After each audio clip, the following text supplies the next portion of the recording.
புதுக்கோட்டை மாவட்டம் வேங்கைவயலில் மனித கழிவு கலந்த விவகாரத்தில் விசாரணை அறிக்கை தாக்கல் செய்ய சிபிசிஐடி போலீசாருக்கு மேலும் 1 மாத காலம் நீதிமன்றம் அவகாசம் வழங்கியுள்ளது.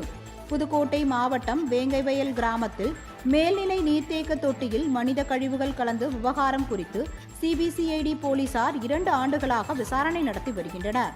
இதுவரை குற்றவாளிகள் கைது செய்யப்படாத நிலையில் இந்த வழக்கில் குற்றப்பத்திரிகை தாக்கல் செய்ய தங்களுக்கு மேலும் 1 மாத காலம் அவகாசம் வேண்டும் என புதுக்கோட்டை வன்கொடுமை தடுப்பு நீதிமன்றத்தில் இன்று மீண்டும் மனு தாக்கல் செய்தனர். மனுவை விசாரித்த நீதிபதி சிபிசிஐடி போலீசாருக்கு 1 மாத காலம் அவகாசம் வழங்கி உத்தரவிட்டார்.